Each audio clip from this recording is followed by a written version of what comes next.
今回は、より大きな円を描くということと、より離れた空間性を追求するということで、それぞれの作品で試みています。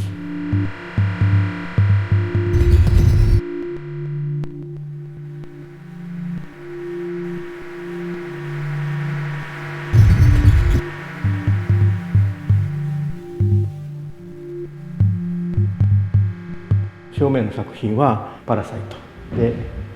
画廊入って右側にフラジャイルという作品が並んでおりますが、これは大きな円を描こうというそういう試みの中で作られた作品ですね。いかに大きな作品を普通に描くかというか、さらっと描けるかというそういう試みがなされております。具体的には実際これ500号という 3m30×197 センチある画面なんですけども、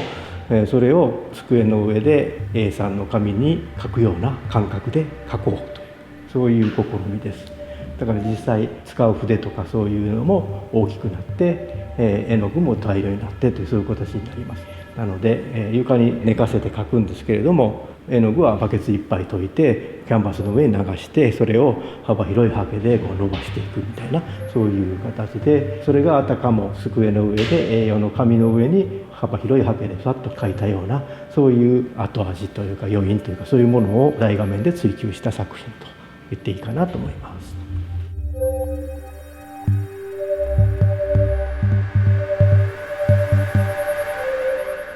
緑色のドットの作品、これはミラージュという作品なんですけども、これでは層を重ねるような形で作品作りしてきたこの自分の絵の空間性を、各層ですね、各レイヤーですね、それの関係性が今までなんか均一なような気がしてて、一番後ろの層、中間層、一番前にある層みたいなの、いろんな層が重なってるんですけど、それぞれの層の持つ意味というのがどれも同じ意味を持ってたというか、そういうのをちょっと揺り動かしてみようかなというのがありまして、ミラージュという作品では4層ぐらいに重なってるんですけども、後ろの3層をひとまとまりにして一番前の層と同じような重要性に位置づけるというか、例えば前の層が3だとしたら、後ろの層が111で合わせて3対3で10日になるような、そういう関係性を試しております。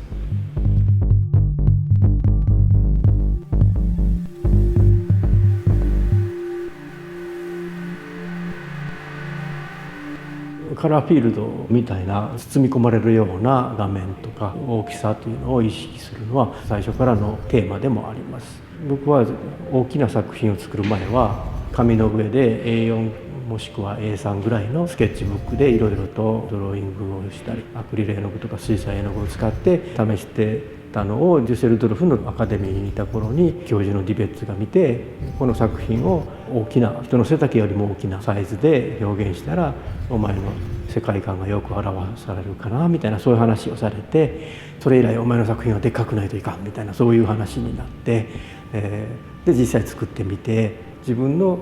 絵の具の塗り方とかそういうものが、背景の作り方っていうのが刷毛目だとか絵の具の透明感で空間を表現していくような、そういうやり方っていうのが自分には合ってたと思いますし、空間の中に人がそのまま入り込むような、そのサイズで作品作るとより深く自分の世界観が表現できるんじゃないかなというので、もう昔からそのカラーフィールドというテーマというか、考え方っていうのは、